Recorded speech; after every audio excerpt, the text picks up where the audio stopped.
Hi friends, വർഷങ്ങൾക്ക് ശേഷം നല്ല സൂപ്പർ മൂവി ഫീൽ ഗുഡ് എന്ന് പറഞ്ഞാൽ എങ്ങനെ അതും അടിപൊളി. എല്ലാ ഇമോഷൻസും ഉണ്ട്. കുറെ നാളുകൾക്ക് ശേഷം അടിപൊളിയായിട്ട് ചിരിച്ച് കാണാൻ പറ്റിയ മൂവി.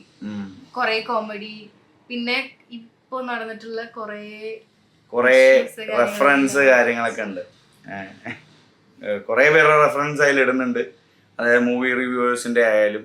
അപ്പൊ ഞാൻ ആശിച്ചു പോയി എന്റെയൊക്കെ വീഡിയോ വൈറലായിരുന്നെങ്കിൽ. അതാണ് നമ്മളെയൊക്കെ ഇങ്ങനെ കാണിക്കുമല്ലോ. കുറെ പേരെ നമുക്ക് പേഴ്സണലി അറിയുന്ന കോണ്ടാക്റ്റിലുള്ള റിവ്യൂ ഒക്കെ ചെയ്യുന്ന ആളുകളുണ്ട്, വ്ളോഗേഴ്സ് യൂട്യൂബിലുള്ള. അവരെയൊക്കെ റെഫറൻസിൽ കാട്ടിയിട്ടുണ്ട്. അതെപ്പോഴാണ് കാട്ടിയിരിക്കണമെന്ന് ഞാൻ പറയുന്നില്ല. സിനിമ തുടങ്ങുന്നത് മുതൽ ആ ഒരു ഫസ്റ്റ് ഹാഫ് ഫുള്ളായിട്ടും ഒരു ഇമോഷണലി കണക്ട് ചെയ്യുന്ന രീതിയിലുള്ളതാണ്. ഇമോഷണലി എന്ന് പറഞ്ഞാൽ ഒരു ഫീൽ ഗുഡാണ്, എന്നാൽ ഇത്തിരി സാഡ്, അതുപോലെ തന്നെ ഇത്തിരി ഫൈറ്റിങ്, അങ്ങനെയുള്ള ഫൈറ്റ് എന്ന് പറഞ്ഞാൽ അടിപിടിയല്ല, അല്ലാതെ ഈ ഒരു വാക്കാലിയുള്ള ചില പിണക്കങ്ങളൊക്കെ കാണിക്കില്ല, അങ്ങനെയുള്ള സംഭവങ്ങളൊക്കെ ശരിക്കും കാണുമ്പോൾ നമുക്ക് തോന്നിപ്പോകും. നമ്മുടെ ചില ഇവൻറ്റ്സ് ഒക്കെ നമുക്ക് ഓർമ്മ വരും. നമ്മളുടെ വേണ്ടപ്പെട്ടവരുമായിട്ട് നമ്മൾ പിണങ്ങിയിട്ടുള്ള ചില മൂമെന്റ്സും അതെല്ലാം ഓർമ്മ വരും. അതുപോലെ തന്നെ നമ്മൾ തകർന്നു പോയിട്ടുള്ള സംഭവങ്ങളൊക്കെ കണക്ട് ചെയ്യാൻ പറ്റും. ചില കഥകളൊക്കെ വായിക്കുന്ന സമയത്ത് ഇമോഷണലി കണക്ട് ആവില്ലേ, അതേപോലെയുള്ള സംഭവം ഇതിൽ ചില സീൻസ്.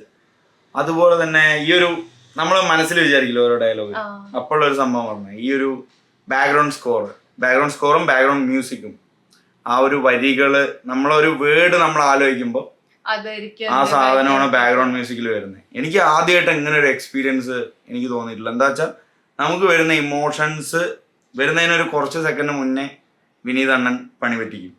ആ ഒരു സാധനം അതിൽ വരും, നമുക്ക് ആശ്ചര്യം തോന്നിപ്പോകും. ചില ഫ്രെയിംസിലൊക്കെ നല്ല അടിപൊളിയായിട്ട് അത് ടെക്നിക്കലി ആയാലും ക്യാമറ വർക്ക് ആയാലും എല്ലാം അടിപൊളിയായിട്ട് അത് എടുത്തു വെച്ചിട്ടുണ്ട്. അതുപോലെ തന്നെ ഇവരുടെ ഓരോ ലേയേഴ്സ്, ധ്യാനിനെയൊന്നും ഞാൻ ഇങ്ങനെ പ്രതീക്ഷിച്ചിട്ടില്ല. ഒരു ഓൾഡ് ഗെറ്റപ്പ്, ആ ഒരു ലെവലിലുള്ള ഈ ഒരു സംഭവം അത്രയ്ക്ക് നന്നായിട്ട് ചെയ്യുന്നു. എനിക്ക് പേഴ്സണലി ഭയങ്കരമായിട്ട് ഇഷ്ടപ്പെട്ടു. പ്രണവിൻ്റെ ആയാലും ധ്യാനിൻ്റെ ആയാലും ആ ഒരു ഓൾഡ് ഗെറ്റപ്പ് സാധനം, ഓൾഡ് ഏജ് ആയിട്ടുള്ള സീൻസാണ് ഏറ്റവും കൂടുതൽ. അതൊക്കെ നല്ല നല്ല ക്രിസ്പി ആയിട്ട് എടുത്തു വെച്ചിട്ടുണ്ട്. അതും ശരിക്കും പറഞ്ഞാൽ ഒരു ഫ്രണ്ട്ഷിപ്പിലുള്ള ഒരു ബോണ്ടും, അതുപോലെ ഈ ഒരു എന്ത് വയസ്സായാലും ആ ഫ്രണ്ട്ഷിപ്പ് ഉള്ള സമയത്തുള്ള ആ ഒരു പാരവെപ്പ്, കൗണ്ടർ, ഈ സാധനങ്ങളൊക്കെ നല്ല അടിപൊളിയായിട്ട് തോന്നി എനിക്ക്. ഇപ്പോൾ ജീവിതത്തിൽ കഴിവുള്ള ആൾക്കാർ എത്രയോ പേര് ഒന്നും ആവാതെ പോയിട്ടുള്ള ഒരു സംഭവമുണ്ട്. അങ്ങനെ രണ്ട് ചെറുപ്പക്കാർ ഇറങ്ങുന്നതിനൊക്കെ വളരെ നല്ലപോലെ ചിത്രീകരിച്ചിട്ടുണ്ട്.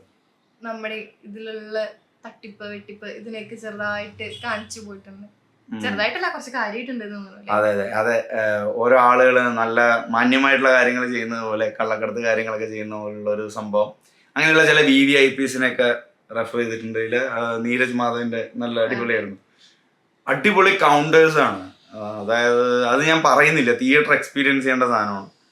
ചിരിച്ച് മണ്ണ് കപ്പും ചില സംഭവങ്ങളൊക്കെ. ശരിക്കും സെൽഫ് ട്രോൾ ഇതിലിപ്പോ ആരൊക്കെ അഭിനയിച്ചിട്ടുണ്ടോ, അഭിനയിക്കാത്ത ആരും ഇല്ല. ഇനി മോഹൻലാലിനെയും മമ്മൂട്ടിയും കൂടെ കൊണ്ടുവരുള്ളൂ. അതൊക്കെ എങ്ങനെ ചെയ്യുന്നതെന്ന് എനിക്ക് മനസ്സിലാവുന്നില്ല. നീരജ് മാധവൊക്കെ ഇപ്പൊ ഈ ഒരു നോർത്ത് ഇന്ത്യൻ ലെവലിലേക്കൊക്കെ പോയിട്ടുള്ള ആളാണ്. സീരീസിലും എല്ലാറ്റിലും വന്നു, ബോളിവുഡ് മൂവീസിലും വന്നു. എന്നാലും ഒരു കുട്ടി സീനിൽ ആ ഒരു സ്റ്റാർട്ടിങ് ഒക്കെ കണ്ടപ്പോൾ ഞാൻ വിചാരിച്ചു ഒരു കുഞ്ഞി രാമായണൻ ലെവലിലുള്ള ഒരു ലുക്ക് ആൻഡ് ഫീൽ ആയിരുന്നു ധ്യാനിന്റെ ആ ഒരു സംഭവം ഒന്നും മറക്കാൻ പറ്റില്ല. കുട്ടേട്ടന്റെ ഒരു ഫോട്ടോ തരുന്നത് അജു വർഗീസിനോട് ചോദിക്കണ അതേപോലെയുള്ള സാധനം. അജു വർഗീസ് ആയാലും നല്ല രീതിക്ക് പെർഫോം ചെയ്തിട്ടുണ്ട്. നിവിൻ പോളി വന്നപ്പോഴാണ് മക്കളെ അത് കൊഴുക്കുന്നത്. ഈ ഒരു തിയേറ്ററിലൊക്കെ ക്ലാപ്പ്, അതുപോലെ തന്നെ എല്ലാവരും അട്ടഹസിക്കുന്ന ഈ ഒരു സാധനം നിവിൻ പോളി വന്നതിന് ശേഷം.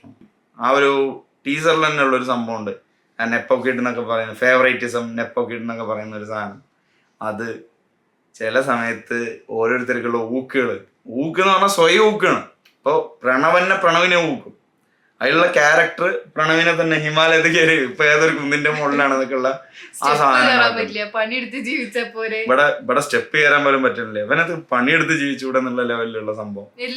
എന്താ വെച്ചാ ഒരു എന്താ പറയാ, സോഷ്യൽ എഞ്ചിനീയറിംഗ് എന്നൊക്കെ പറയില്ലേ, ആ ഒരു സംഭവം. ഈ കമന്റ്സ്, ആളുകളുടെ റിയാക്ഷൻസ്, ശരിക്കും പറഞ്ഞാൽ ഊക്കുള്ള കമന്റ്സ് ഉണ്ടാവുമല്ലോ, വളരെ യുക്തിപരമായിട്ട് ചിലവർ ഇടുന്ന കമന്റ്സ്. അതുപോലെ തന്നെ ഈ ഒരു റിവ്യൂവേഴ്സിന്റെ കാര്യത്തിൽ രണ്ട് സംഭവങ്ങളോ അതിന്റെ നെഗറ്റീവും പോസിറ്റീവും എടുത്ത് കാണിക്കുന്നുണ്ട്. അതായത് ഫസ്റ്റ് ഹാഫ് മാത്രം കണ്ടിട്ട് റിവ്യൂ പറഞ്ഞിട്ട് പിന്നെ സെക്കൻഡ് ഹാഫിന്റെ പിന്നെ ചെയ്യാന്നുള്ള ലെവലിൽ ചെയ്യുന്ന സമയത്ത് വന്നിട്ട് ആദ്യം മുഴുവൻ കണ്ടിട്ട് ചെയ്യടാ എന്ന് പറഞ്ഞിട്ടുള്ള ഒരു സംഭവം. മുഴുവൻ കണ്ടിട്ട് ചെയ്യടാ, അതാണ് സ്പിരിറ്റ്.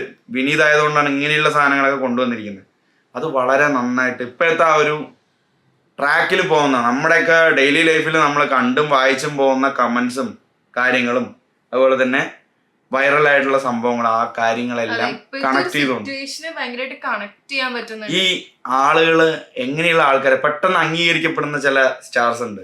ഇപ്പോൾ ഫോർ എക്സാമ്പിൾ പേരെടുത്തിട്ട് തന്നെ പറയാം, ചില ബ്ലൈൻഡ് ഫാൻസ് ഉള്ള ചില ആളുകളുണ്ട്. ഇപ്പോൾ മുൻ ബിഗ് ബോസ് താരമായിട്ടുള്ള ഡോക്ടർ റോബിൻ രാധാകൃഷ്ണൻ, എനിക്ക് നിവിൻ ചെയ്തിട്ടുള്ള ചില സാധനങ്ങൾ, അത് മുഴുവൻ ക്യാരക്ടർ അങ്ങനെയല്ല കേട്ടോ, പക്ഷെ സ്റ്റേജിൽ കയറിയിട്ടുള്ള സാധനം, ആ അലറി നിലവിളിക്കുന്നത്, അതുപോലെ തന്നെ ഫാൻസ് കയറി വന്ന് ഭയങ്കരമായിട്ട് ബഹളം വെക്കുന്നത്, ഒരു പ്രീസ്റ്റ് ലെവലിലുള്ള ഒരു സാധനം വരില്ലേ, മറ്റേ ഒരു ട്രാൻസിലുള്ള ഫഹദിനെ ആരാധിക്കുന്ന പോലെയുള്ള ഒരു സംഭവം.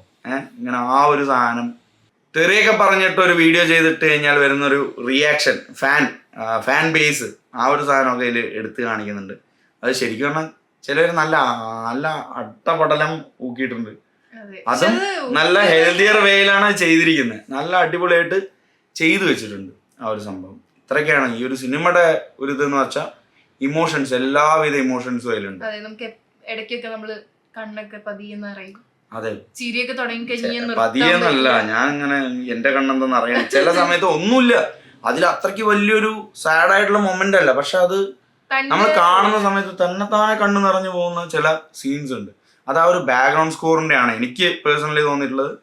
നമ്മൾ ആ ഒരു ഇമോഷൻ അഡോപ്റ്റ് ചെയ്യാൻ പോകുമ്പോഴേക്കും, അതൊന്ന് കണ്ട് മനസ്സിലാക്കുമ്പോഴേക്കും നമ്മൾ അതിലോട്ട് അങ്ങോട്ട് വലിക്കും. അങ്ങനെയുള്ളൊരു ബാക്ക്ഗ്രൗണ്ട് മ്യൂസിക്കാണ് ഇതിലുള്ളത്. അതൊക്കെയാണ് എനിക്ക് തോന്നിയത്. വിനീതിന് എന്തായാലും ഹാറ്റ്സ് ഓഫ്. ക്ലൈമാക്സിലൊരു സാധനമുണ്ട്, പക്ഷേ അതിലുള്ള ചില സാധനങ്ങൾ ടീസറിൽ ഉള്ളതുകൊണ്ട് നമുക്ക് അത് എക്സ്പെക്ട് ചെയ്യാൻ പറ്റും.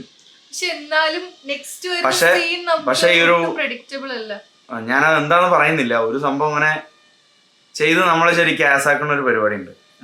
അത് കഴിഞ്ഞ് നമ്മൾ പെട്ടെന്ന് സാഡായിട്ട് നമ്മൾ പെട്ടെന്ന് ഹാപ്പിനെസ്സിലേക്ക് പോകുന്ന ഒരു സംഭവം ക്ലൈമാക്സിലുണ്ട്. ഇതൊക്കെയാണ് നമ്മുടെ സായി ബ്രോ ഒക്കെ റെഫറൻസ് ആയിട്ടുണ്ട്. കാറിൻ്റെ ഉള്ളിൽ നിന്ന് റിവ്യൂ ചെയ്യണ സാധനം അടുത്ത് ജിത്തുബായി ഉണ്ട്. അതൊക്കെ കോമഡി.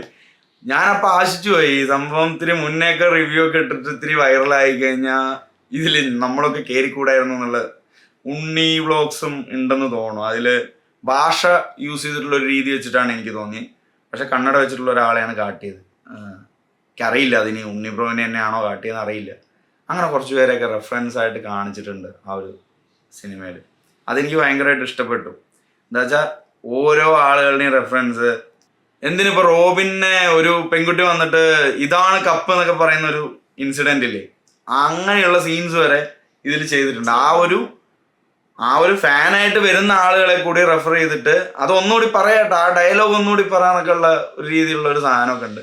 അതൊക്കെ നല്ലപോലെ ചെയ്തു വെച്ചിട്ടുണ്ട്. പിന്നെന്താ സിനിമയെ പറ്റി കൂടുതൽ തോന്നിയത്, പഴയ കാലഘട്ടം ആ മ്യൂസിക്കിൻ്റെ ഒരു രീതി.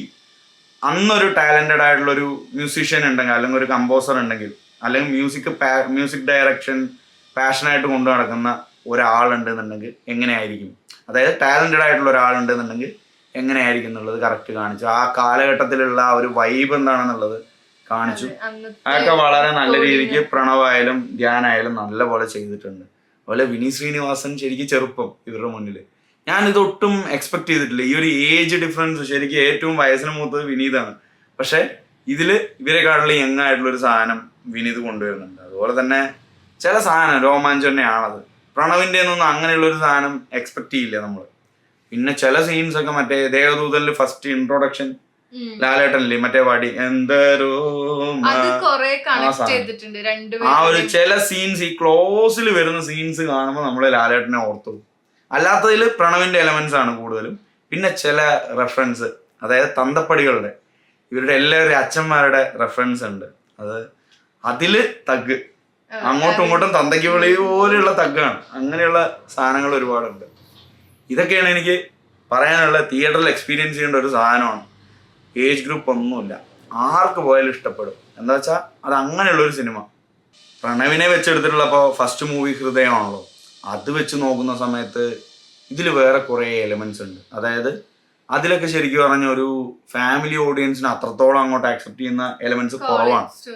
നല്ല വൈബിൽ കണ്ടിരിക്കുക, എന്നാലും നമ്മൾ ചെറുപ്പക്കാർക്ക് കണ്ട് ആസ്വദിക്കാൻ പറ്റുന്ന രീതിയിൽ അങ്ങനെയുള്ളൊരു എലമെന്റ്സ് മാത്രമാണ് അതിലുള്ളത്. പക്ഷേ ഇതിലങ്ങനെയല്ല. ഇതിൽ ഏത് ഏജ് ഗ്രൂപ്പിലുള്ള ആളുകൾക്ക് ആസ്വദിക്കാൻ പറ്റുന്ന സാധനം. അവര് ഒറ്റയ്ക്കിരിക്കുന്ന സമയത്ത് അവർ ഭയങ്കര ഏജ്ഡ് ആയിട്ടുള്ള പോലെയുള്ള ബിഹേവിയർ, അതേസമയം ഈ ഒരു 2 ഫ്രണ്ട്സും കണക്റ്റ് ആവുന്ന സമയത്ത് ഒരു വൈബ് കണക്റ്റ് ആവുകയാണ്. ആ ഒരു ഇതിൽ ഇവർ മനസ്സുകൊണ്ട് ചെറുപ്പമാവുകയാണ്. സംസാരവും ബോഡി അപ്പിയറൻസും എല്ലാം സ്ക്രീൻ പ്രസൻസ് എല്ലാം ഓൾഡാണ്, പക്ഷെ മറ്റുള്ളതൊക്കെ ചെയ്യണം. അവരുടെ ടാലന്റ് ചെറുപ്പമാണ്. അത് അങ്ങനെയാണ് ആ ഒരു പവർ അവരിലുണ്ട്. അതെ, ആ ഒരു ഏത് കാലഘട്ടത്തിലും അത് age is just A number എന്നൊക്കെ പറഞ്ഞ പോലുള്ളൊരു റെഫറൻസ് കൊടുക്കാൻ പറ്റിയ, അങ്ങനെ ഒരു ഇൻസ്പിറേഷനൊക്കെ ആവാൻ പറ്റിയൊരു സാധനമാണ്. ചിലവരൊക്കെ പ്രായമായി എന്ന് പറഞ്ഞ് പലതും നിർത്തിയിട്ട് പോണ ആൾക്കാരുണ്ട്.